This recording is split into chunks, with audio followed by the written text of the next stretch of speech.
I recently came under fire from a family member who has, for many years now, continuously taunted and baited my decisions as a human being, from a political perspective, right through to, in this instance, how I choose to eat. And I decided on this day that because he'd chosen to do it publicly on the internet as opposed to at a table where I was outnumbered by a predominantly right wing based agenda, uh, I would take what he said and I would put it into my arena and allow him to be subjected to what I consider to be a progressive mindset of human beings that I choose to surround myself with. And they really didn't hold back. To me, it was a very fascinating social experiment, which was a great thing to witness. And I think in his instance, I like to think that he learnt from that and in time will understand that perhaps how he believes and thinks is very outdated, incredibly prehistoric, and wholeheartedly negative. So the basis of this video being that I want people to understand that it's okay to oppose those people within your friendship group, within your immediate family, whoever it might be. If they are a cancer within your life, which is what negativity is, then they need to be removed. And it's totally okay to do so. It's not a selfish move. It's certainly not a negative move. In fact, it's remarkably positive. If you think about it from a metaphorical perspective, the removal of dead wood allows new things to flourish, and the dead wood itself will then eventually reform itself into something that can actually benefit humanity itself. So you're really just doing the best for yourself and that other person who hasn't quite found how to be as a person, as a whole, as a being. And more importantly, if you truly have a sincere belief that what you hold dear to your heart is everything, then you need to stand on your 2 feet and allow that to be known by others. Don't let it be tested. And if they do wish to test it, then really fight it. Fight for everything that you believe in, by all means, and don't let it be belittled just purely because you're the only person in the room that thinks that way. Of course, this is not something that you can apply to remarkably right wing and negative perspectives. By all means, I absolutely don't suggest that you try that. But if your ideals are what we consider as a society to be wholeheartedly positive, then by all means stand for them. Don't don't by any means allow yourself to be tempted into the mundanity of negativity, because it will at all costs try and take over your brain to that degree. It really will. I've been a subject of that, where you just give up on everything because you think, what the fuck is the point? I'm here, I have this thought process, I really hold this dear to me, but nobody in this room is even remotely listening to me.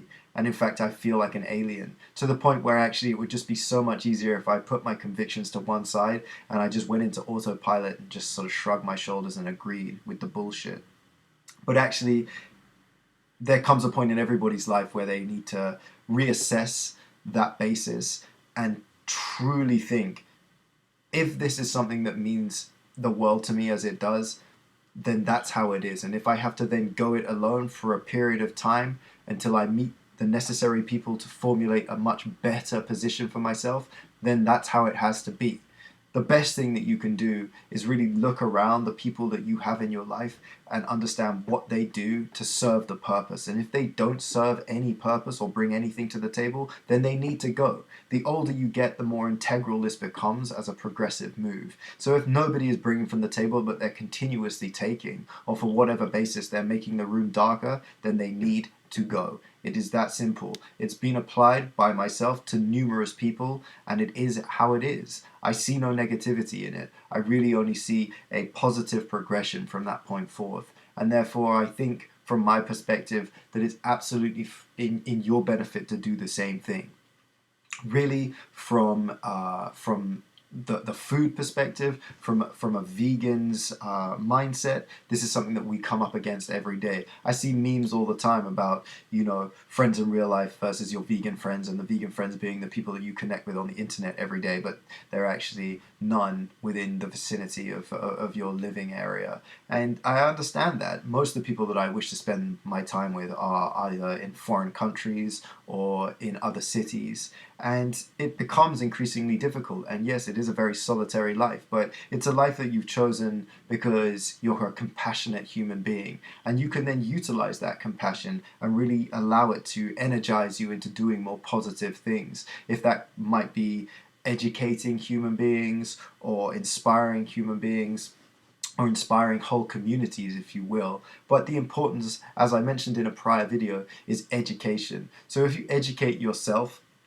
first and foremost on why it is that you feel this sense of negativity, and then you can approach those people. That's the starting point. Allow them to understand that actually what they're doing and what they're providing for your life is wholeheartedly negative. And if they don't, if they oppose that, then you sort of start to roll out plan B, which is ramping it up to the degree that if they don't understand this, if they choose not to understand this, then you will at some point just remove them from the vicinity. It's truly that simple. You just allow them to be known. They can then make their choice. And for the most part, I'd imagine that they'll continue on with the nonsensical rhetoric, and you just chop them out. It's that simple. And once they're gone, they're not missed by any means, especially in a online format. Most people these days aren't actually friends in real life, they're friends on the internet, and it's so much easier to just silently remove someone from your timeline. Therefore, you're not bombarded with their bullshit every single day, and you feel better for it. Trust me, if your timeline is clean, if it's predominantly positive energy, which is fairly difficult to do in this day and age because we are a product of a wholeheartedly negative society. But if you can just dial in your timeline to be positive, then you will see yourself with a much clearer mindset, truly. That's what I believe, and I sincerely hope that if it's put into effect by others, they start to see that too. And again, once again, I appreciate your time. Thank you for listening.